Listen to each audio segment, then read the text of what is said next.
Hey guys, so I think I'm live.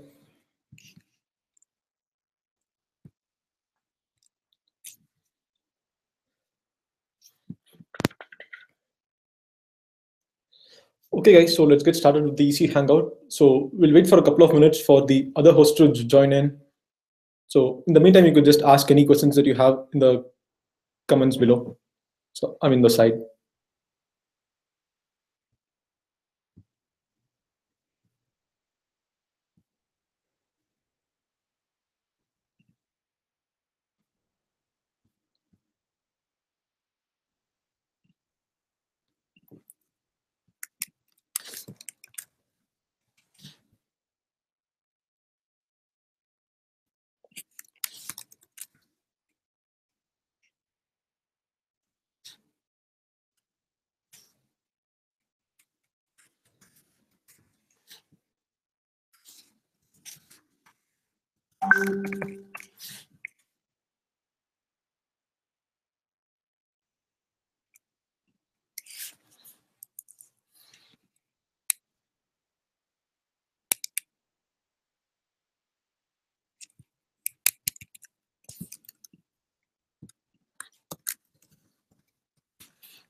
Hey Lakshita. So Yeah, hi. I'll just post the link on. yeah, sure, go for it.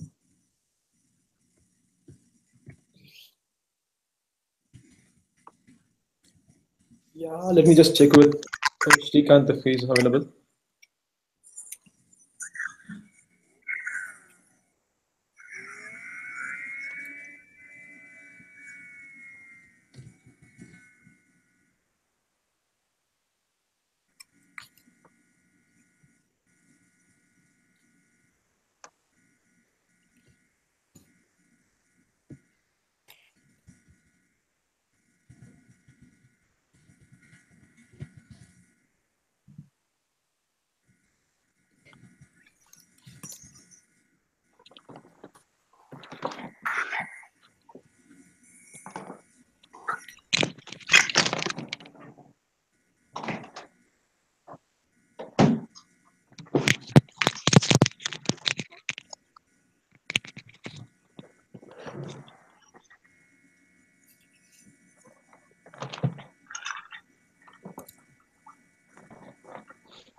When are we going live?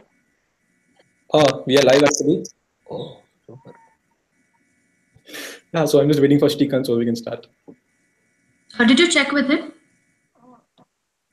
Yeah, he told he didn't get the link. I just sent him, resent him again. Is it still like? Can you still hear a lot of noise? Actually, it's coming from your end, Lakshita. I think it's like an AC or whatever you call it, vacuum cleaner, no? Mixie. Anyway.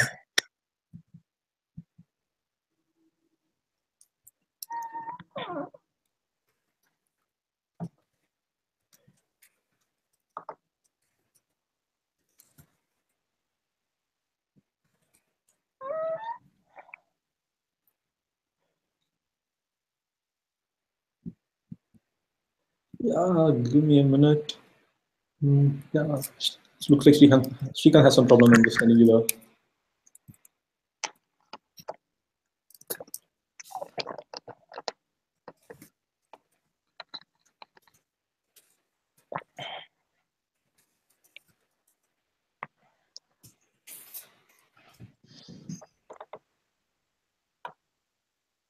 Hey, what's up? Hello. Hey, Srikanth. Hey, Hi. hey, what's up? Okay, guys. Just to let you know if you are live. I've posted the link on the WhatsApp group. Yeah, okay. Give me 1 minute. I'm just. Yeah, so do we start or do we wait for a while? You can actually start if everyone is ready. Yeah, so I am actually helping the other people. So you guys start with it. I'll join you. Yeah, so let's just start with the introduction. So, So we can go ahead, right? yeah, yeah, we can just start Yeah. here. So, yeah, guys. So I'm Manoj. So I'm doing PhD in telecommunication under Professor Archimedes. Um, please go for it. Hi, I'm Dakshita. I'm a master's student in ECE, obviously. We have Krishna Yeah, Kumar hi. and Shrikant. Hey guys, yeah, I'm Krishna Kumar. So first of all, congratulations for getting into Georgia Tech. I'm a second year master's student in EC department and I specialize in computer systems and telecom. We also have Srikanth with us. Hey, I'm Srikanth and I'm also a second year master student. I'm specializing in CSS and VLSI. So yeah, that's pretty much it. Congrats for getting an admit. We're not Yeah, sure if I'm here congrats. or not yet. Okay, so there's a question on prelim exams. In EC, if you can take the prelim exams in any of the semesters, you will get a mail from the graduate department who will tell you when is the last day to register for it and all. The syllabus will be usually all the undergrad courses. I'm not sure when it is for fall, but in the spring semester it was somewhere around April I think for or the fall, Feb. it's in the Monday of the fall break, which happens to be October 10th, if I, or the Monday around it. Yeah, and the syllabus usually there's like the seniors will have previous year's papers and some course material. You can always contact some PhD senior ones here in Georgia Tech, and they'll help you with that. But it'll cover syllabus from your undergraduate. Yeah, so And there's a question regarding audit of courses. ECE department does not have a facility to audit. So in ECE department courses, you cannot officially audit a course, but they do call it as a sit-in where you can talk to the professor and sit in the courses if there is a seat vacant for which you don't have to pay any fee. But for officially auditing and admit in ECE, you cannot do, but ECE students tend to do that with CS courses where you have to talk to the professor again before once, and then yeah, when during the registration window, you should also take the course as an audit. And yeah, you have to pay. The course is exactly the same as paying for a course officially, so you have to pay the same amount. So some people have said that semester was I did 4 courses officially, and then since I pay for minimum, I have to pay for 4 courses beyond which I can take any number of courses I want. So I audited one more course in CS department. So that's how the audit works here generally. yeah, so if you don't want to, I mean, officially audit a course, you can always talk to the professor and just ask him if he can sit in the course. So I did that for a couple of courses, and that was pretty helpful.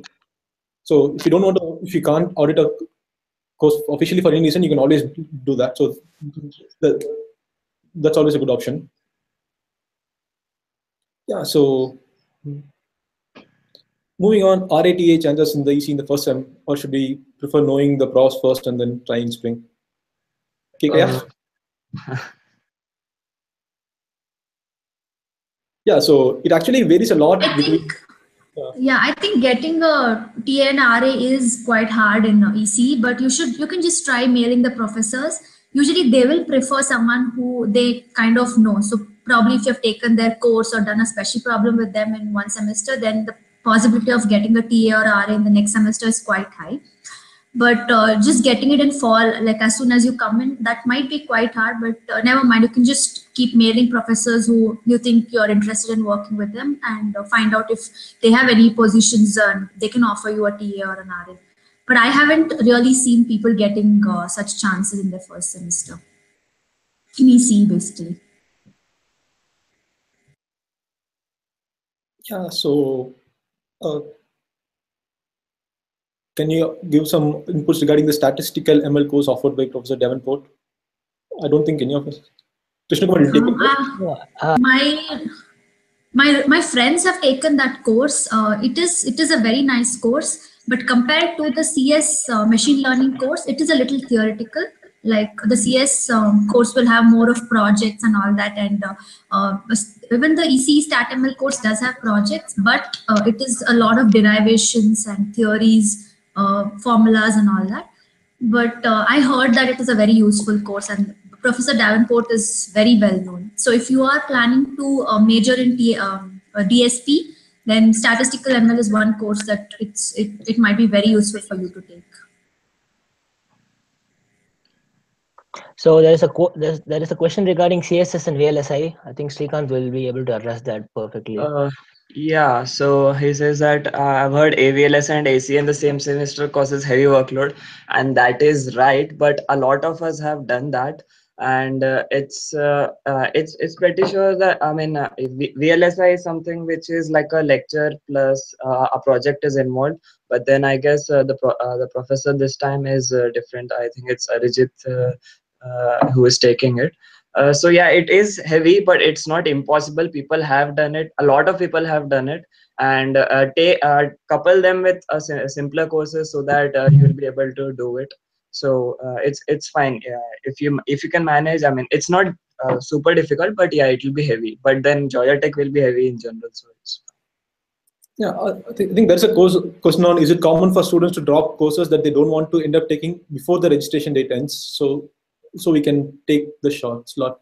Yeah, definitely you can say this definitely works out if you have some course which you are waitlisted for. So if you want some course and you're waitlisted for it, you'll definitely don't want to rely on the waitlist, and you'll go ahead and register for the other courses. So you can drop the other course if you are waitlisted, and if your waitlist clears or not, and you can take the other course if it does not. Yeah, you can play any gamble with your course slots. You can even take up one slot and save it for your friend to give him in the end or something. So it's okay. Yeah. But, And Shrikant does that very often. No, I don't do that. I'm always the one who's asking for course slots from everyone else. Yeah. So, but whatever you do, make sure that you drop the courses by the end of the first week, so that you don't end up registering for more credits than 12, or Yeah. whatever you intend to. Yeah, you don't want to pay more, and you will not want to see a W grade in your transcript. There's a question regarding job opportunities and internships. So during the career phase and internship phase, they are a very good opportunity for you to hand over the resume to them. So general thing what people do here, especially people who are in CSS background with background in software, what they do is that make sure that you give your hand over your resume to as many companies as you want, because due to huge lines in some of the companies, a lot of people tend to forget few companies who have some openings. So what I suggest is that on top of your core list of companies, first you try to attend those companies and make sure you just give your resume alone to most of the companies that visit. So in the end, when they're about to cap the line, they will be ready to accept the resumes alone, if not talk to them.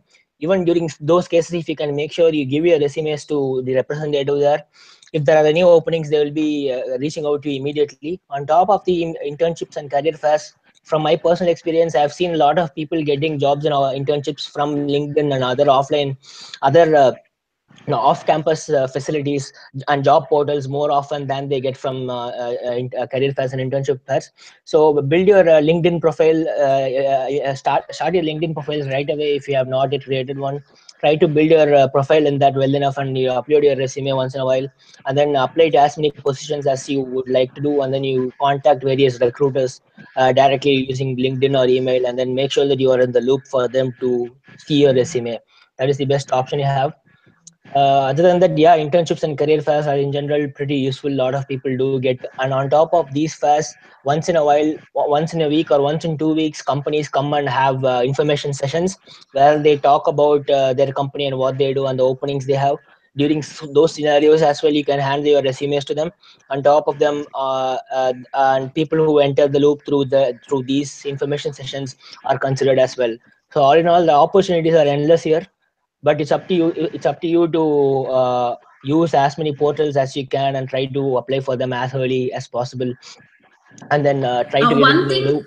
Yeah, go ahead. Yeah, one thing I would like to add is, unlike how it might work in India, here it's all about how you talk and how you want to get an opportunity. If you just sit waiting for them to contact, it might never happen. So you always have to be proactive. Keep mailing them on LinkedIn, on however career fair. Try to get their contacts. If you keep mailing them, then they'll definitely get back to you, and you can get that way you can get an internship easily. If you just wait for them to contact you, they might never do that because there'll be so many others contacting them. And I see another question about VLSI CV front being off mentioned. or CV. No, in systems and controls, there's CV, but it's not offered. The courses might be under the TIG, but it depends on the professor whether he's offering it in that semester or not. So probably it's not offered in this fall, and it might be offered in some other semester. So just keep checking. So I think if you go to the ECE webpage and go to the current students, and then if you go to the course information or something, yeah, the ECE course information, you can see the projected course schedule. So Yeah, but to so, add to that, the projected schedule is slightly off for some courses. So if the courses are not there in the Oscar, that is the registration portal, then just as you can safely assume that the course is not being offered. If it's not in Oscar, it's not. Yeah, yeah, I mean, best way for you to find is to email the professor directly. He will be. You don't have to feel any reluctance to email the professors directly. If you feel that you are interested in a particular course which is not being offered, you can email the professor directly and ask when will this course be offered next, and he will be completely straight to you. He'll be telling exactly what his plans are. There have been situations where people had emailed the professor, and he had added the course in the upcoming semesters just because many people requested. So that also you can do. In general, the popular courses and most of the courses will be in schedule next semester, if not this. But yeah, in case if you think that a particular course is not anywhere in the schedule, you can talk. Yeah, you can talk to the professor directly. Manoj, there's a question about clearing PhD exams and will it be carried on even if you graduate? Do you have any idea about that? I'm not really sure. I think probably they have some kind of a threshold time limit or something, but I'm not really sure how it works out. Actually, I'm not very sure if you can actually rejoin Georgia Tech and what's the procedure for that after you graduate your masters. Yeah, He can ask I think I'll find out about that, and probably you can contact, like, send an email to India Club or something like that, and I'll Yeah, get back to you. yeah, we can figure it out. So uh, there is some question on electrical energy TIG. I don't think any of us. Yeah, so no, so I can talk a bit about it. So I know 3 or 4 people who are electrical energy is a very limited coursework here. Only a few people take it, and there are 3 or 4 people who have taken it. Talking about internships and most of the people do research under professor in the first couple of semesters. It demands research work, and the people that I know of, I know 4 people personally, and all the 4 have got internships. So regarding the electrical energy, the contacts, I think your email IDs will be there in the sign up sheet. So I will make sure that I get one of the contacts from the electrical energy, and they will make him send an email to you or contact you regarding the same. Shrikant, there's one question on VLSI job prospective. Yeah, in VLSI front end, there are 2 cases again, the design side and the verification side. If you have verification experience and you're coming for a job in verification, then you will have the smoothest ride ever. You can just go to any company and they will have verification jobs right away to give it to you. If you're looking for VLSI design, front end, then it's a bit difficult, but then it's comparatively much easier than other parts of ECE. So yeah, it's not bad. You can just go there. There are plenty of companies which come during major career fair and CS career fair. Don't forget to attend CS career fair. There are a lot of companies offering front end VLSI jobs there. So yeah, you get plenty of opportunities. Yeah, so they're asking some of the tips for bagging interviews, I think career fair is a really good opportunity, but you might get little disheartened because they keep saying give your resume, apply online. But I think that's the best way to get contacts and learn how to talk, learn how to tell about your resume. So definitely attend the career fair. Later you can always apply on their websites and LinkedIn also. Yeah. So there is a question regarding the DSP opportunities for DSP. DSP majors primarily come into two segments. One is the telecom DSP background. Those people go into wireless systems fields and proper signal processing fields, and there is a field which involves DSP and controls, which involves robotics and other things. And most of the people that I know personally have taken the field route of DSP and controls because they are more into machine learning, computer vision, and also robotics. And regarding the internship opportunities, the people that I know of from DSP have all got an internship. Some of them are working as a computer vision intern in Intel. Some people are working in machine learning, and some people that I know of are working on deep learning as well. So these are the primary job prospectives for DSP control background. For DSP telecom background, the people that I know of, telecom field as such, like companies like Ericsson, companies like AT&T, Ericsson, they have limited the job scopes because of uncertainty. So pure telecom backgrounds, most of them that I know of are pursuing research and they are into PhDs, and that's what they came here in the first place. Like So me. no, they came here for PhD. It's not like they came here for jobs. They came here for PhD, and they are working under telecom DSP. People are working under professors like Dr. Ian Ackles and Dr. Fakhri and other telecom and DSP professors as research assistants, and also they're doing their PhDs now. So if I think I've covered the DSP aspect. If you are any niche field that in DSP that I don't know of, I can talk to seniors and I can get back to you regarding that. Hey, so I Most think we're of getting the different questions on this internship and job opportunities for different fields. Why don't we go over all TIGs? Yeah, I think we covered telecom and DSP. We have covered DSP, telecom, controls, energy, CSS, VLSI VLSI, now. CSI. The one field that is very predominant in Georgia Tech is telecom, CSS. Many people are in that background. And if not sure if you guys are in the telecom WhatsApp group, last week I had posted a big message explaining the scenario. I'll just go through that once again.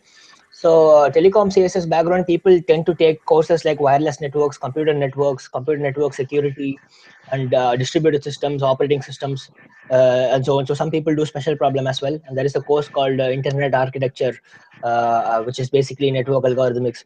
So telecom and CSS background people tend to choose between these courses. Talking about job opportunities, next to VLSI CSS, I think telecom CSS has the next easier way to get a job and internship from job and internships point of view. People generally go into fields like network software engineering or system software engineering from this field, and the opportunities are plenty here again. So it all depends on how you network and how you get to know the recruiters and apply for the jobs online. So yep. About textbooks, I think I had got a few textbooks, but they're not really useful. Don't get Usually them. you Don't get get a them. lot Yeah, There's no point.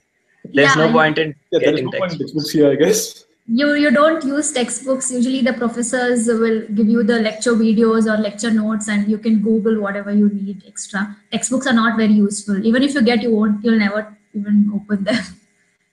I got 2 textbooks. I never opened them. They're still there. Same here. They just added to the extra luggage. Yeah. In microelectronics nanotech, I'm not aware I of any seniors. I'll if you guys know I can anyone. answer. So opportunities. So if you're in PhD, then the opportunities are no less. Like there are plenty of opportunities. But then master students always seem to complain that they should have been doing PhD. But yeah, it's not like they don't have opportunities either. There are opportunities in SanDisk and whatever memory organizations like WD, and then there are opportunities in Amazon Lab 126 as well. I don't know what they're doing there, but they have opportunities for microelectronics there. Okay, so Any other questions you guys have, please post it on the chat there. yeah, so I think there was a question on what course to take in the first semester. He didn't tell us the TIG, so Yeah, that it will depend depends on the on. TIG. So yeah. And was there any other? What is the nature of exams? Well, it's pretty much like India. It's you don't get any special nature of exams here. Just casual. I don't know. Did you face any special kind of exam? Did you? No, exams One, here are like much, yeah. they are not the regular in India how you have to kind of learn things. It's not like that here. You know, if you know the concept, Hey, it's that enough. depends on the I don't college say it's they're from. easy. Okay. The one thing Oh yeah, about that also. Yep, and most of the courses won't. A lot of courses don't have any final examinations as such. They have the semester. You have interim exams. You have preliminary. You have like periodical exam, one or two in the middle of midterm exams. But some courses don't tend to have any final exam as such. You'll be working on a semester long design project, and in the end you'll be presenting it. And on a very few cases, you'll get the opportunity to for a take home exam. That is like very rare, where people can write from anywhere they want. Some professors offer that as well for the final exam. Other than that, the exam scenarios, like Shrikant told, it's exactly the same like in India. Sometimes you might feel it very easy. Sometimes you feel it very 4,000 level. Uh, 4,000 level courses. I have seen people taking the embedded system course. That's the 4,000 level course, and some of them might also take introduction to CV. That's also a 4,000 level course, but it is, I think, the CS department offers it. Apart from that, most of the other courses, I think you can just manage with the graduate level course. What do you guys think? yeah, for CSS 4000 doesn't make sense unless you're going for courses in CS, which are nice, but then there are usually their counterparts in graduate courses as well, so you can take them. There's another question on what courses would you no. recommend for I'll just VLSI? like to add to the Yeah. 4,000 ones. Thing is that only con of taking a 4,000 course is that you'll be taking along with the undergraduate students, and the grade curve will be very strict for undergraduate students. So you will be getting grades from A, B, C, D all the way till F. But most of the graduate 6,000 level courses will give you either an A or a B. On very worst case, they will give you a C. So getting grades is very easy in a grad level course, but getting a grade in undergrad course is pretty difficult because the curve is pretty strict and you will be getting grades till F. So that is also one point to consider. And there was a question on what courses would you recommend for VLSI and Compark. So for VLSI, I mean, in the first semester at least, take VLSI, AVLSI, and PDA. That is what is that? Physical design automation, and DST, digital system test. These are the three common ones that people take. In CSS, people take ACA, and they take APT, but I would recommend APT only if you're not cool with programming. If you're okay with programming, I would not suggest for it. But then it's a comparatively easier course. So if you want to couple it with some difficult courses, you can always take it. Other than that, I guess that's all that is being offered in first sem. I don't think actually APT is being offered in fall, but you can find out more. But these are the usual set of courses that people take. And APT is actually not offered this fall. So you can just check on what CSS ACA usually people usually take ACA for CSS. So that's like one standard course. Yeah. Yeah. Experience with ECE professors. Depends, man. Every course is different. Yeah, it just depends on how you are and how you interact with the professors. They are usually very friendly and they'll be more than happy to help you with any questions. If you mail them, they'll reply, and if you want to have a chat about their research, they'll surely be okay with it. So it just depends on what sort of interaction you have with the professor. They're usually the sweet ones. Yeah, I think they're usually sweet, but we should also understand that they are pretty busy as well. So we should be kind of careful about what we ask them and what we reach out them for. Yeah, yeah. If you have any doubts in the courses or something, they'll be definitely able to talk to you, and they'll be actually happy to talk to you about any coursework or any research related things. But but yeah, but sometimes it may get a little awkward with the professors. So yeah, so the TAG for the question, Energy. for the question on courses to register for this first sem. Yeah, so guys, can you give an overview of what courses we can register for each TAG in the first sem? So talking about telecom, CSS, He's asking for energy. energy. Yeah, I mean we can go over all TAGs, right? Okay. Talking about telecom, CSS, people took wireless networks, computer networks offered in CS department, and the ACA and the APT.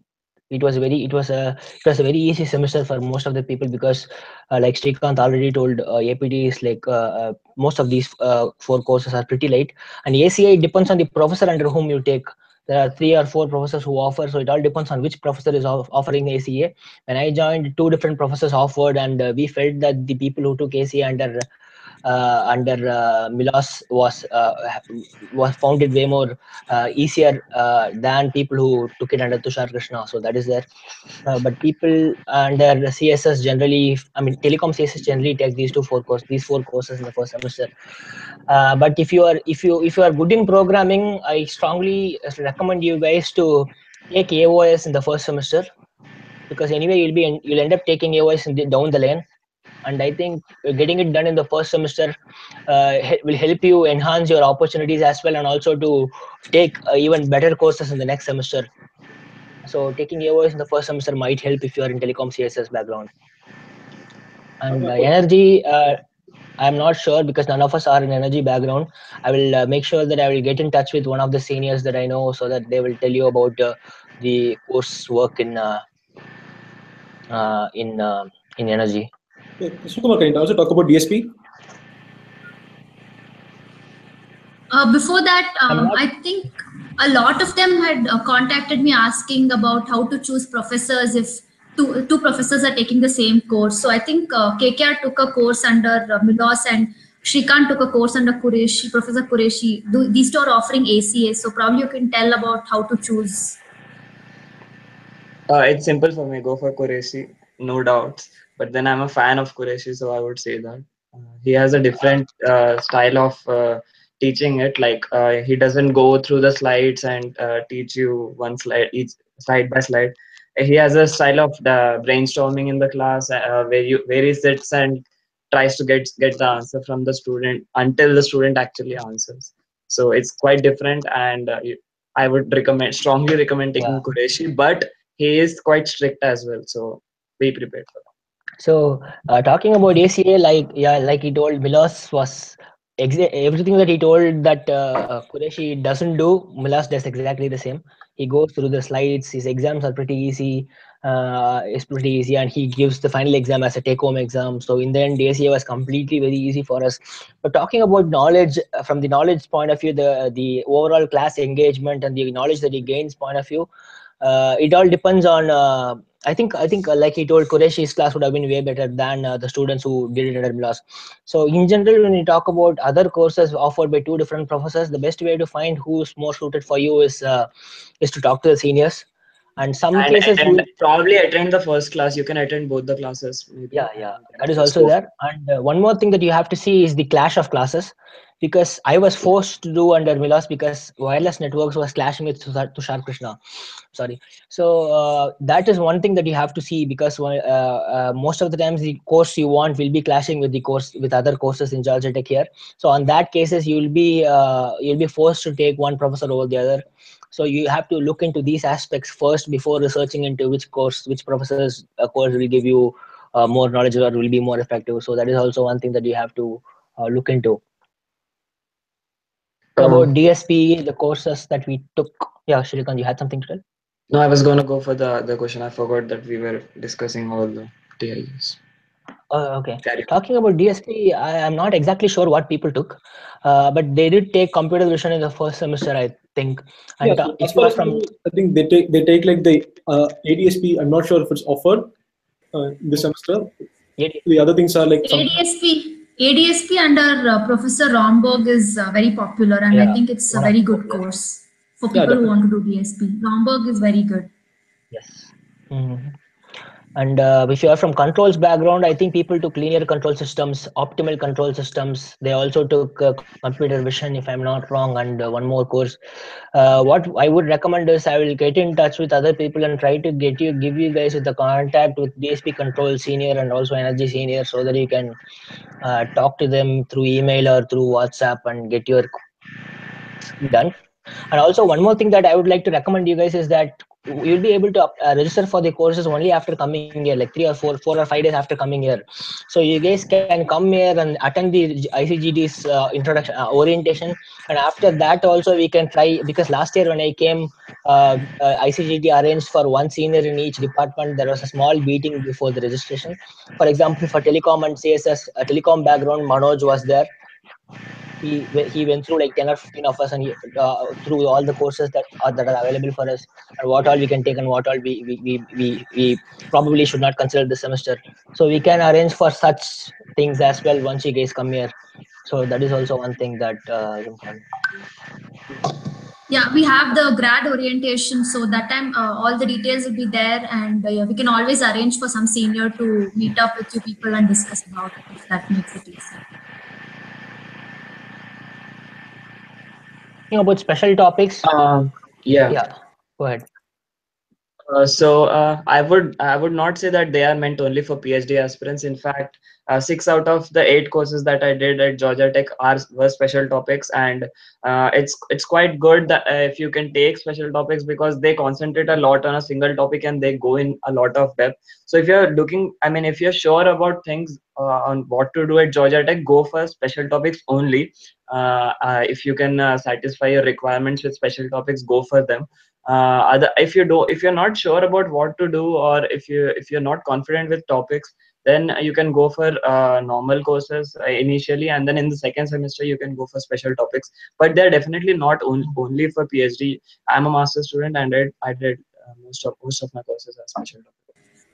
Even I took special topics, and I think it's a very nice way, because usually on other courses you'll see a lot of students in class. Special topics has very few students, so you get a lot of attention from the professor, and it's easier to understand one subject in depth, as Shrikant told. Yeah, one of the courses that I did, we were only 5 students. That was under Qureshi, and it was fantastic. Like we were able to get everything. Like we were able to learn everything in detail, because it was just a 5-person course. Okay, so what is the probability of getting the courses you want? Have you seen people who have not got courses that they Yep. want? A lot of people don't get courses that they want, but they might eventually end up with that course in some But other semester maybe. But usually usually that happens you only for get it by the end. does it happen for any course ECE courses? Yeah, it happens for EC courses, mostly for courses which are highly sought after. Uh, I mean, a lot of people get the course, but there are people who do not get the course. So that is possible that you do. So does the department arrange for you to get the course you No, want? The class are full? No. no, In unless you're in your case last semester. Unless you're in your last semester. Yeah, in case you don't get any course, which is, I don't know how, sometimes it might happen, okay, but just go and talk to the professor. Usually I've seen professors letting you sit in their classes and probably giving, letting you register for that course. So go and speak to them. But as far as I have seen, that problem arises when you want to take a CS course. When you want to take ECE courses, since ECE students have more priority over the other students from other departments, you will end up getting the course. Worst case, you can always talk to the professors and they'll help you with it. Okay, so What do students do during summer term? They usually go for internships if they are MS students. If one doesn't get an internship, what are the other options other than returning home? You cannot return home during your summer term. If you don't get an internship, you have to do courses worth 12 credits or do an RA worth some credits or something, but you can't go home. actually, summer I think you can go home. Like you need not register for No, courses during summer. no, You you know, yeah, can't you go home if can. you're a master student. You can go home actually. Some of my friends have gone home. I don't know how that works, but I can get more details from that person or put you in Oh contact. no, you have to be an RA or something for that for to go home. You cannot just Oh, leave Shida, everything. did they go only for like 1 or 2 weeks or the entire summer term? no, entire summer. Then maybe there is a possibility. Dakshita will get back to you on that. But the people, most of the people that I know of are doing an internship, and very few people are doing I mean research work as an RA under professor. But the generally most of the people, one in almost everyone gets an internship if you try for it. Yes. So yeah. So, Did we miss any Is there question? Um, any other questions that Contact info we for would? seniors from microelectronics. I think Garyoshi is in microelectronics. no, I think she is in optics, In but optical, yeah, yeah, he's in opticals. Microelectronics. We, micro. yeah, we'll try to. we will. Actually, I think Shiba did a few courses on MEMS. I'm not completely sure, but I will. We will try to get a contact for you for that field as well. Alright. Uh, yeah, so we were talking about the courses to take. Can you continue with that? Srikanth, you can talk about the VLSI courses. I I think think I we already already spoke mentioned. about VLSI. For CSS, yeah, again, it's you can take ACA. You can in ACA there are again two sections. One is being offered by Milos and Quresh. We already talked about how their teaching styles and all that. And then I don't think there's any other course in fall for CSS. I think that's the only course being offered in CSS fall. Okay, so You can always take courses in computer science, which are quite close to CSS if you're actually interested in the topic and not just fulfilling the requirements. You can take them as electives, and that can work. A lot of courses in computer science are good courses for computer architecture. I had taken a advanced Verilog course and it was pretty good. I don't know if it was offered in this fall, but No, it's not maybe you been can offered. want. Okay, it was a nice course though. It was in special topics. Do special, no, what is that? Contact for robotics PhD people also, please. yeah, we'll Wasn't try. I'm not sure if you know anyone. I We know. Yeah, we will see. I know people who are doing robotics in masters, but PhD will get back to you on that. Uh, Amol has asked about opportunities for Opportunities PhD. after Manoj, PhD, Manoj. Manoj will tell you. Yeah. So now PhD is done by people having research interest, but how would you rate the opportunities after PhD as compared to masters? When the higher time commitment for He PhD. added given the 5-year commitment for PhD. Yeah, so it actually depends a lot. Like it's like two different things. It's that I don't see anything like this is better or that is better, but it all depends on what you want to do. Say if after a PhD, I can either go to like academia or even into industry to carry out research what I want to do. But I'm not sure if you are a master student, you'll get that opportunity.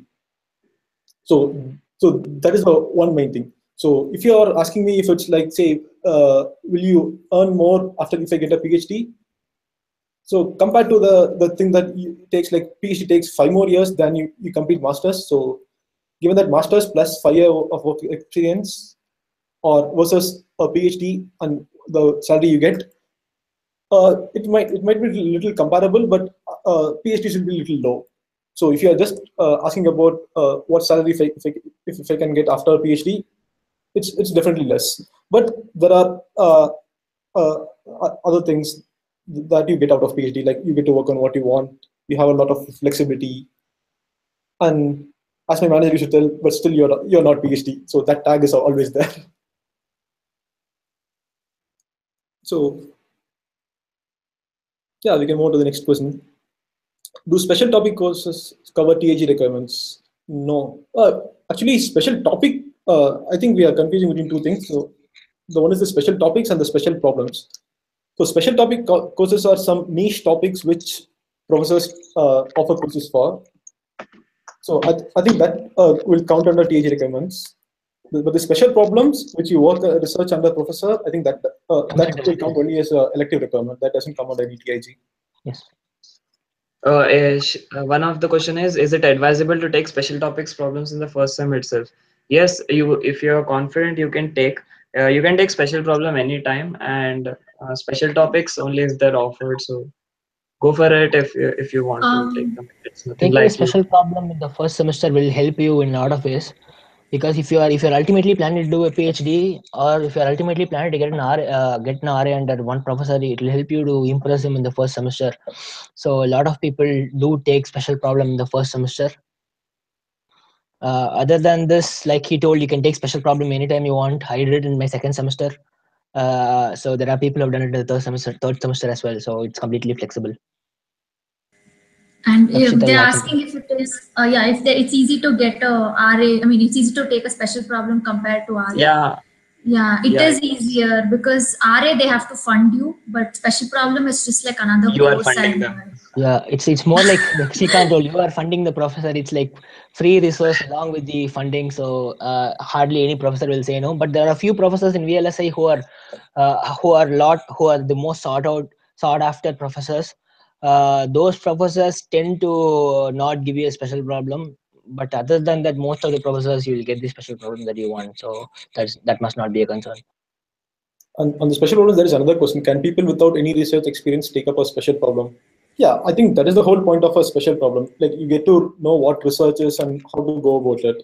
So yeah, definitely if you don't have any research experience but you want to try it out, special problem is probably the right way to Yeah. start it. So it also depends on the professor, because I was more interested into getting into job, and a friend of mine was interested into PhD. So we both did a special problem under the same professor.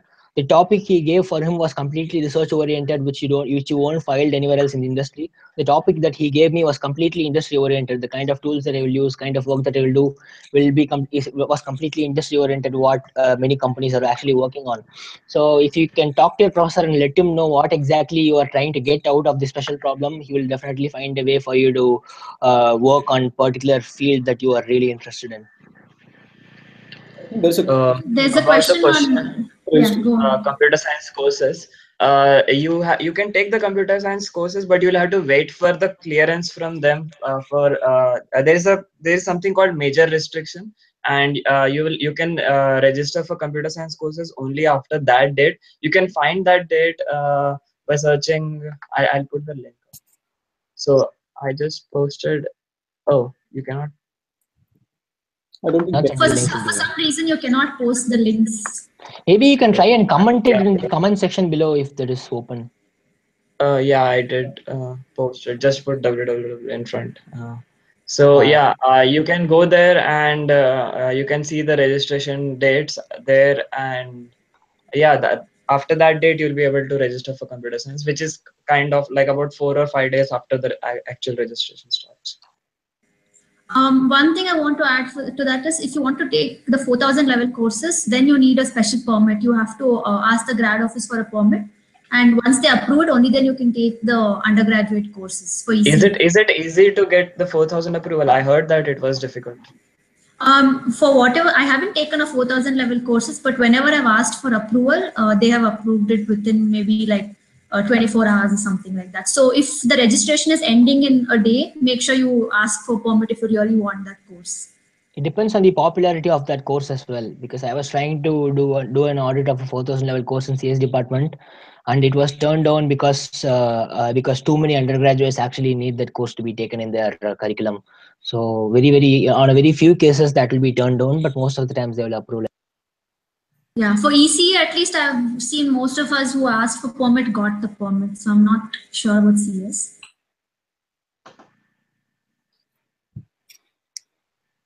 Yeah.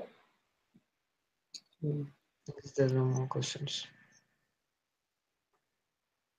If you guys have any more questions, you can address them, or if you get any more questions in the future, you can feel free to contact any of us.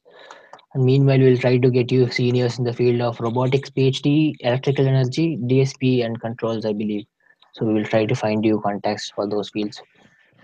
Yeah, and probably we'll also arrange for some people to be here during the grad orientation when you come here.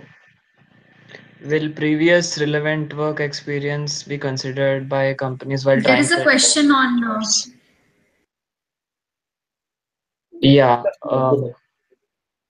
Yeah, it'll be somewhat easier for a person to get an internship or a job if if they have relevant work experience, in the sense that they'll get a lot of interview calls, but that is the end of the advantage that you can get. That is an interview call. Once you get an interview call, it will totally depend on how you perform in the interview, uh, which will lead up to a conversion or not. So yeah, relevant work experience helps a lot, but that is only till getting an interview call. Yeah, definitely relevant work experience help, but one minor problem with the work experience could be like you'll keep on getting calls for the area that you worked on. If you want to move from what you worked on to some other area, then you might find it a little irritating. So few Yeah, people and always call you and will ask if you you're to work on I this. want to add to that specifically. If you have worked on VLSI front end and you don't want to work on VLSI front end, do not mention it on your CV or resume, or you will get infinite number of calls for internships and jobs. If you don't want to do VLSI front end, don't put it in your resume. In any case, Yeah. So what do people generally take as electives? What would you recommend for VLSI, CSS, TIG? recommend electives. VLSI, you can take what was that course? IC Fab, which is like you can go and fabricate chips in the clean room. That is one elective that they take for VLSI, and Verilog and they yeah, take they take Verilog. very. They take Maybe Dakshita will be a better But person to answer this. is it electives something from other department that we take? Yeah, Yeah, uh, electives could be Verilog anything, is right? So Verilog is not an elective. No, he's talking Yeah, about no. courses that doesn't fall under VLSI and CSS, I think. yeah. He's talking about Yeah, Verilog No, what falls do in people VLSI. generally take as elective? electives. So So yeah,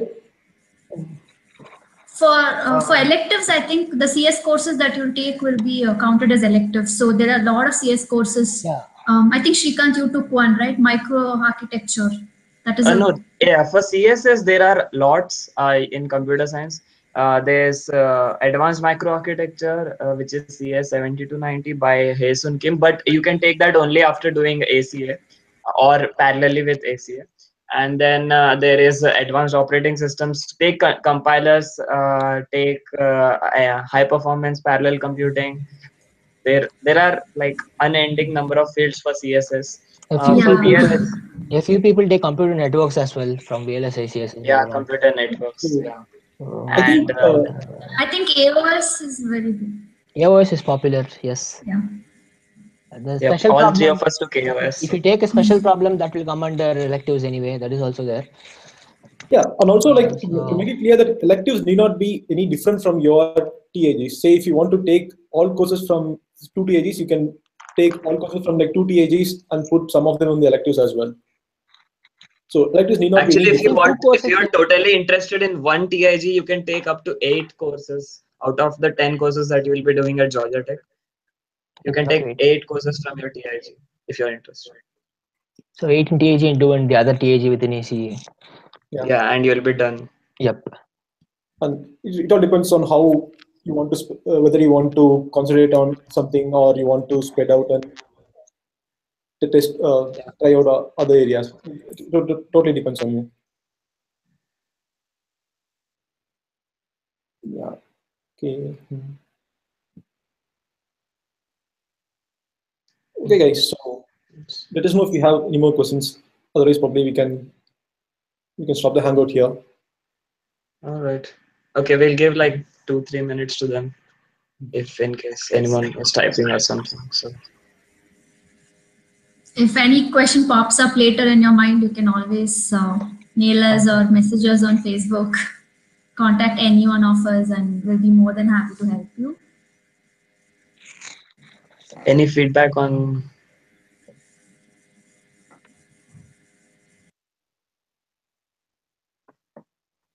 CAD VLSI?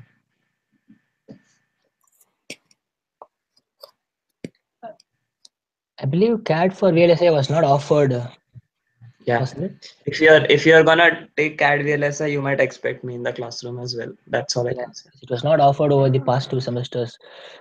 At least the people that I know of didn't take it. Let me see. DSP hardware and software systems design. Again, I will try to get a contact for you in DSP because unfortunately we are not able to find one today since it was a Saturday. So we will try to find a contact for you in the DSP field. Talking about Facebook group for ECE department, I think there's a WhatsApp group. If you're not there in it yet, I assume you are already there. And there is There's a also WhatsApp group? Oh, for them. For Okay. the for all the juniors, there is a WhatsApp group, yeah I think. yeah. And there is also department specialization specific WhatsApp groups also, if I'm not wrong. So you can talk to your peers and see if there are any specialization specific WhatsApp groups for your specialization. Facebook group, I don't think it will be of much use to you as such. But yeah, it's up to you guys again.